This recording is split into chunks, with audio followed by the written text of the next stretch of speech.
down first, and he pulls up with a double.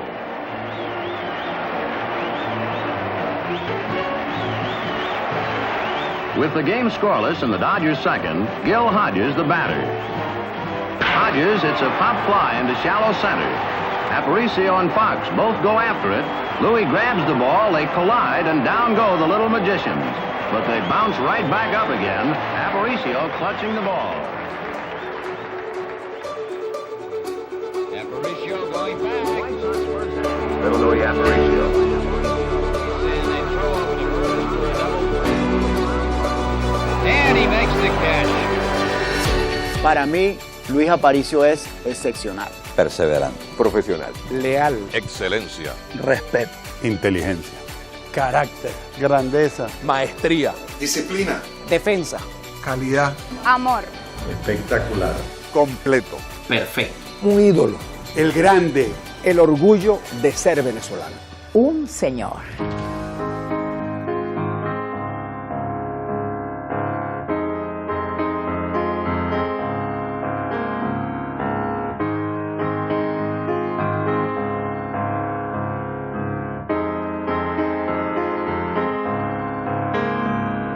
A mí me conoció a la gente, fue por el nombre de Luis Aparicio, por el nombre de mi padre. Porque yo no era el jugador era papá. El tío mío también jugaba béisbol, Ernesto. Por eso que a mí el nombre mío es Luis Ernesto Aparicio, por él. Luis Aparicio ya descollaba como el hijo de Luis el Grande y como con una proyección superior al padre probablemente. Y a los 19 años Antonio Herrera Gutiérrez, que había recibido a un Cardenales fundado en 1942, decide irlo a buscar a Maracaibo. Yo estaba viviendo en Carola, yo vivía en Carola. Y el Gavilanes era de mi tío y de mi papá, que era profesional. Aparicio, su verdadero despegue es cuando juega con el Caracas, que tiene que jugar segunda base, porque el sobre todo era carrasquero. Entonces juega una temporada en segunda base y ahí empieza a mostrar cosas. Y entonces vienen los Medias Blancas y lo contratan. Aparicio pasó 2 años en las ligas menores de los Medias Blancas de Chicago, pero no cabe duda de que su ascenso a las mayores no tuvo nada que ver con, digamos, con un golpe de suerte, sino simple y llanamente porque estaba listo para jugar. Cuando él comienza con el equipo de los Medias Blancas, pues llega para sustituir al Chico Carrasquel, que fue su tutor. Un movimiento que causó todo un revuelo en Chicago, porque Alfonso Carrasquel, en ese lapso de 5 años, de 1950 a 1955, había sido el mejor shortstop de la Liga Americana. Y de un día para otro el equipo decide cambiarlo, para darle el puesto a un muchacho que tú no sabes a dónde va a llegar. El que más me ayudó en todo fue Alfonso. Alfonso se hizo cargo mío de que salimos imagínate que íbamos en el avión, iban 5 sobrinos de él. Iba Luis Aparicio y iba él. Y él se sentó conmigo y dijo, los sobrinos mandó para coach. El Chico es casi un padre casi fue un padre para Luis. La manera como el Chico habla de Luis y como Luis habla del Chico, bueno, es como si estuvieras escuchando a un padre hablar de su hijo, un hijo hablar de su padre. El propio Carrasquel considera que Luis Aparicio no solamente iba a ser su heredero, sino que inclusive lo iba a superar. Y en Luis hay una condición humana, que es que ha sido un hombre de retos. O sea, cada vez que a Luis le han puesto un reto, él ha tratado de superar ese reto y la mayoría, por supuesto, los ha superado.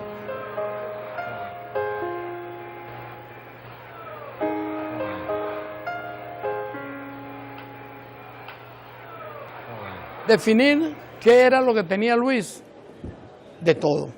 Podía correr para el left field, podía correr para el center field, podía correr para el territorio de foul y le llegaba todo porque nadie tenía una velocidad tan espectacular y una explosión en su carrera para hacer eso. Luis medía muy bien lo que hacían los pitchers, el movimiento, lo estudiaba, lo analizaba. Con el movimiento de la cabeza del pitcher yo sabía si me iba a tirar primero o me iba a tirar hacia abajo.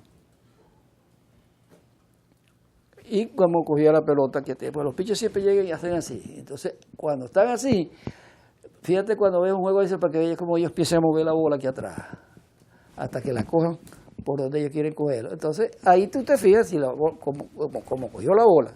Si la bola es recta o van a tirar curva, porque si la cogen así y tiran recta, A lo que la coge de otra manera, eso va a cambiar el lanzamiento. Eso fue una de las cosas que me ayudó mucho a robar base. La base robada había pasado a un segundo plano hasta que llega Luis. Cuando llega Luis se convierte de nuevo la base robada en un instrumento importante para la ofensiva del béisbol. Cuando vieron que el porcentaje mío era, dijeron, no, que sale cuando tenga buen jump, que dicen ellos, buen brinco, pues. No es cogerle tanto al pitch, sino irle caminando poco a poco, pero que te agarra a ti. Cuando el pitch esté listo, que ya tú sabes que no puede lanzar, sino pajón, arranca, porque no puede lanzar para otro lado. Una vez estábamos jugando en Washington y yo lo veo, vino a batear un señor llamado Frank Howard, un hombre que medía como 2 metros. Yo estaba en primera base y lo veo jugando allá en el left field, en la grama, montado allá en la grama. Y el señor está solo. Y yo le hago señas. Me dice, quédate tranquilo. ¿Ven? Como en efecto, ese hombre dio un rolling, un misil, de frente a Luis Aparicio, allá, y tiraba a primera base, perfecto. Cuando terminé la línea, llegamos logrados. Le digo, bueno, Luis, ¿qué hacías tú ahí? Me dijo, no, quédate tranquilo, Juan. Yo los conozco a todos. Aparicio going back, and he makes the catch. Yastrzemski all the way around second base, and they throw over to first for a double play. Todo dependía del pitcher de uno también, porque uno se pone de acuerdo con el pitcher de uno. ¿Cómo le vas a pichar? Y uno tiene que ver cuál es el mejor lanzamiento. Eso es más complicado que el carrizo. Tiene que saber más o menos el mejor lanzamiento que tiene el pitcher, en la situación en que está. Él tiene unos reflejos naturales increíbles. Yo le echaba mucha broma porque él podía estar hablando contigo y yo acá, increíble, no al lado de él, aquí detrás de él. Y le tiraba algo y él reaccionaba y la agarraba. Yo de verdad que no lo recuerdo nunca haberlo visto hacer un tiro mal a primera o alguna de las bases. Eso era un brazo, además de potente, muy educado. Lo más grande de Luis Aparicio y la circunstancia más importante es que marcó una época en el béisbol. Le dio e institucionalizó el fildeo como algo señero del juego, como algo que venía siendo despreciado en las estadísticas. Luis Aparicio está considerado el hombre más inteligente jugando béisbol en Grandes Ligas en los tiempos de Luis Aparicio.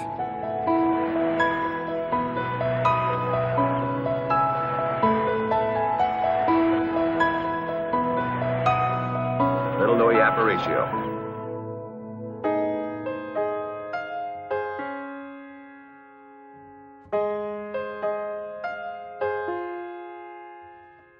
Estando en Nueva York, él me decía, muchachito, mira muchachito, ¿cómo estás tú de ropa? Le digo, para AAA, perfecto, para Entonces me dice, bueno, mañana vamos, después del desayuno me acompañas. Y fuimos a una tienda muy grande que fabricaban solamente camisas. Lógico, yo pensando en mi bolsillo, le dije, bueno, 2 nada más. Me dijo, no, pida más. Pero mire, bueno, 4, ¿ven? Entonces, ok, ustedes se van cuándo, el jueves, me decía él. El jueves por la mañana usted se viene que tiene su camisa lista. Es que cuando uno llega a Grandes Ligas ya uno tiene, como llega a los mejores hoteles y en primera clase en los aviones y eso, uno tiene que andar, y el equipo te exige que tienes que andar encorbatado, o por lo menos enfruzado, con tu buena camisa, pero nada, y yo lo ayudé en eso. El jueves de la mañana yo me fui solo. Y dije, ¿cuánto y mira costa esto, Dios mío? Llegué, me entregaban mis camisas muy bien presentadas y todo. Le digo, señor, ¿cuánto es? El señor se me queda viendo así y me dice, lo que usted está preguntando está de más. Le digo, ¿por qué, señor? Usted no sabe quién lo trajo a esta tienda. Lo trajo aquí Luis Aparicio. Luis Aparicio es un dios. ¿Ven? Y no me cobró nada. Es que los peloteros, chicos, por algunas circunstancias siempre nos unimos. Y es que tiene que ser así, porque imagínate. Yo estudiaba electricidad y en la escuela técnica industrial. Y un día Luis me dijo, ¿y qué tú haces estudiando para trabajar de esclavo en una compañía petrolera con las condiciones que vos tenéis para jugar al béisbol? Tú sabes, se me enclavó el gusanito. Y Ángel Bravo siempre ha sido muy amigo mío, yo soy como hermano mío. Entonces yo le dije al Padrón Panza, Padrón, yo tengo a 2, que era José Herrera y Bravo. Y Ángel Bravo, que por cierto sigue viviendo en La Guaira, se quedó a vivir en La Guaira. tuve que irlo a buscar allá. Él vivía en un pueblito más arriba de Maracaibo. Lo fui a buscar. Se vinieron para casa, hablaron, ya venían, ya cuando llegaron aquí estaban firmados ya. Él le puso como condiciones a Pedro Padrón Panza. Eso está en el libro de la historia de que si yo no venía con él no venía a jugar. Yo no me puedo quejar de la pelota por eso. Tuve muchos amigos con un cariño sincero. Yo pienso que no solamente es un ejemplo en lo deportivo para el país, sino también en cuanto a ciudadano se refiere, un hombre de quien no se recuerdan hechos que realmente vayan de alguna manera a manchar su carrera. Luis Aparicio era un líder, era un hombre que muchos seguían sus pasos porque querían ser como él. Él solamente no es un ejemplo de ser exitoso, sino que toda la persona que envuelve a Luis Aparicio, el hecho de estar sentado en una mesa con él, aprovecha el tiempo, hazle preguntas que a lo mejor otras personas no lo han hecho. Porque es calidad humana, calidad como deportista, calidad como amigo, es calidad. Luis Aparicio es calidad. Pero lo que más impresiona de Luis es su relación con la familia, con sus hijos básicamente. Para mí es la mejor persona que existe. Es súper humano, está súper pendiente de mis necesidades. A él le importan más las necesidades de las demás personas que las propias. Una persona grande, con un corazón muy grande, buen padre, buen esposo, buen abuelo. ¿Qué te puedo decir? Gracias a Dios, esa disciplina, esa exigencia, esa manera de transmitir y de ser amigo, llevó a, gracias a Dios, considero yo, que yo todavía les debo mucho a mis padres y bueno, lamentablemente no me va a dar la vida para pagarle. Tengo la dicha de conocer a su familia y es un ser completo, excepcionalmente varón de macho. Ya yo tengo nieto y bisnieto y 3 perros y tengo una partida de actividad en casa que ya yo no quepo en casa. Allá me anda todo el mundo menos yo. Conseguí con una gran mujer y tenemos una buena familia.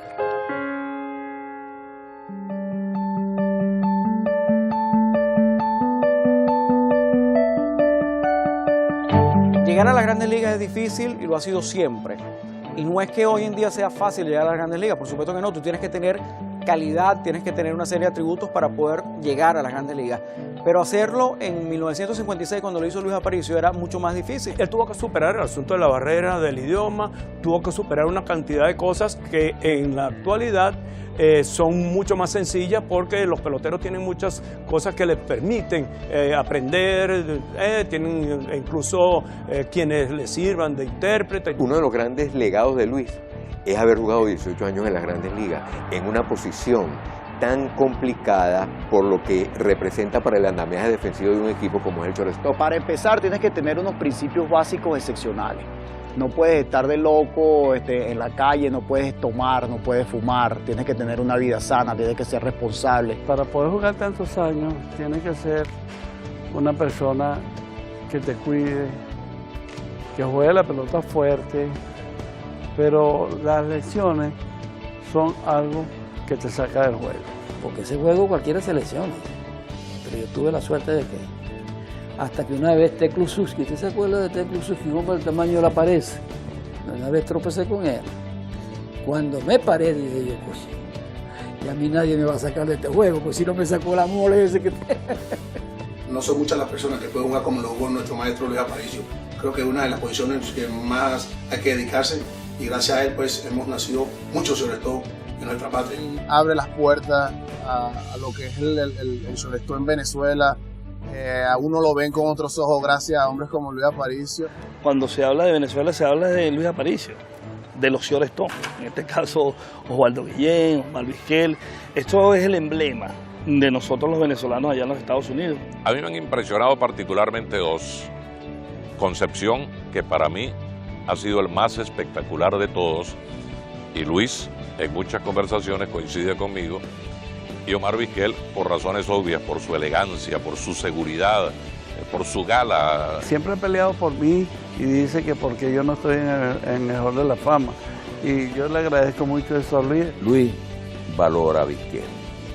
Luis dice que Vizquel debe estar en el Salón de la Fama. Luis valora a David Concepción. Dice que David Concepción debe estar en el Salón de la Fama. Y lo dice con fuerza.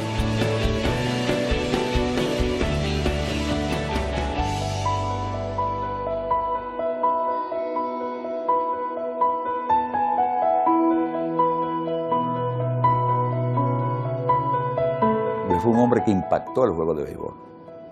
Lo impactó porque Luis contribuyó a transformar el juego sustentado en la ofensiva, en el jonronero, en el jugador de 120 carreras y 40 jonrones, lo transformó, junto con Nelly Fox y otros del equipo Media Blanca, al juego pequeño, al bateo corrido, al robo de base, al toque de pelota. Fue el mejor shortstop en su momento.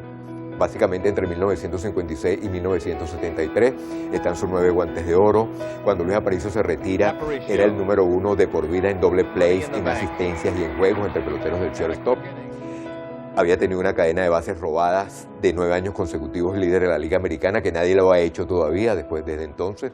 Bueno, y todo eso se confabuló para hacer de él un pelotero élite y para que al final fuese elegido al Salón de la Fama. Nosotros estábamos transmitiendo un juego y termina el juego de pelota y arrancamos en 2 carros. Carlos González se va con Luis Aparicio en su carro y yo no llevé carro esa vez, me vine con Pepe Delgado. Y venía Luis y Carlos adelante, nos íbamos a parar en la famosa parada de la encrucijada y de repente, bueno, vamos en el carro, vamos detrás de ellos y teníamos puesto Radio Rumbo. Estaba oyendo el juego, entonces tocaron una fanfarria y pararon el juego para anunciar que yo había entrado de la FARC. Después a Carlos González no le gustaba mucho manejar de regreso, ¿no? Y entonces en lo que iban de regreso, le dice a Luis, toma las llaves, y Luis se pone a manejar. Y Carlos González viene adelante de copiloto y al despedirse nos dice, no le llevo nada, tengo un chofer del Salón de la Fama. Cuando entré al Salón de la Fama hace 30 años, yo me acuerdo que yo era el papá de los Leones del Caracas y me acuerdo que pararon el juego, en Caracas, el juego Caracas Tigres, y cuando todo el mundo se enteró que Aparicio había entrado al Salón de la Fama, la gente empezó a cantar el himno nacional, se me pararon los pelos de la emoción y fue algo realmente un orgullo para Venezuela tener un primer venezolano en el Salón de la Fama. Y llegar al Salón de la Fama había que hacerlo con 500 honrones, con 300 victorias, con otra serie de virtudes ofensivas que no las tenía a pesar de haber conectado casi 2.700 hits, haberse robado 500 bases, pero fueron ese par de circunstancias en las cuales fue excelso y con 2 cualidades excelsas como esas, pues la puerta del Salón de la Fama en algún momento se iban a abrir.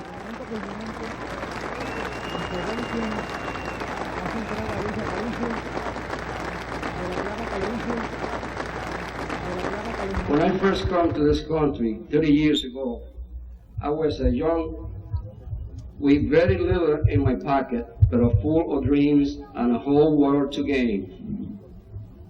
There were moments of disappointment and frustration, but my love for this great game of baseball and the help and the encouragement and I got from my teammates and friends were stronger than obstacles. However, the hope of fame for me was just a faraway dream. I worked hard to do my best for my team, for the fans, for all those who also love this game. Today, 30 years after I first come to this country, I thank to you very much. I thank to God to give me the ability to play the greatest game in the world. Thank you very much.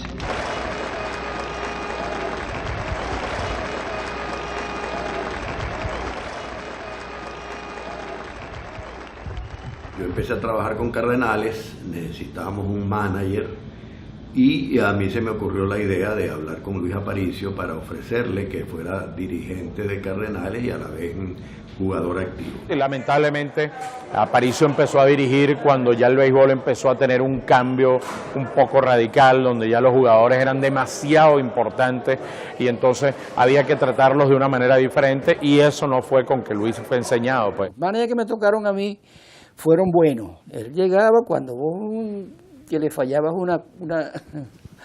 una seña y una cuestión, terminaba el juego y todo el mundo entraba al clubhouse. Y ese paraba en el medio. Y si era Luis Aparicio era acá. ¿Por qué te fuiste? ¿Qué le iba a decir yo? Si esas señas no eran esas. Exigía mucho.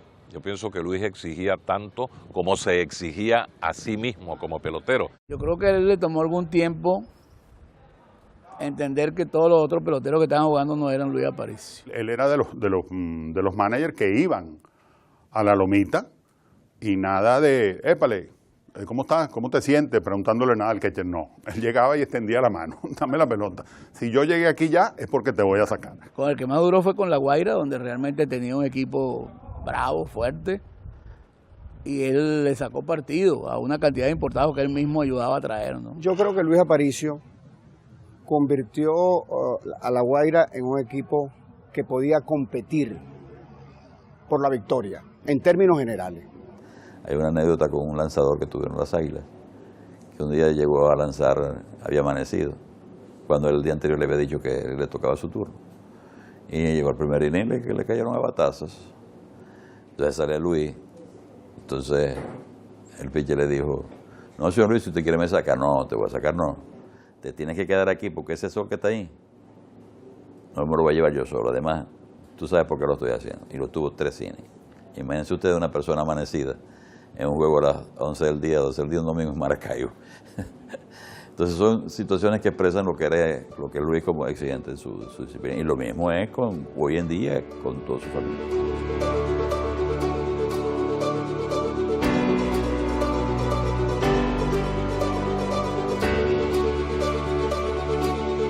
Yo creo que en Venezuela estamos bien atrás de lo que se llama Aparicio como pelotero, Aparicio como persona, Aparicio como representante de Latinoamérica, Aparicio como Hall de la Fama. Yo creo que nosotros debiéramos inculcarles a estos muchachos jóvenes de nuestro país quién fue Luis Aparicio. El no haberlo visto no justifica que no conozcamos lo que él hizo. Probablemente la gente no sepa, ¿no?, que hoy en día para que un Miguel Cabrera exista, para que un Joan Santana, un Félix Hernández, un José Altuve, tuvieron que primero existir un Chico Carrasquel, un Luis Aparicio, un David Concepción. Debería resaltarse eso porque lo que hizo Luis Aparicio no es poquita cosa. ¿Cuántos peloteros pueden haber jugado en las Grandes Ligas desde 1900 hasta la fecha? Algo así como entre 23 a 25 mil peloteros. ¿Cuántos de esos están en el Salón de la Fama? Para mí, Luis siempre había sido una leyenda, y siempre lo veía pues en un pedestal muy alto. El mejor pelotero venezolano que yo haya visto. Ese es el gran ídolo de todos los tiempos.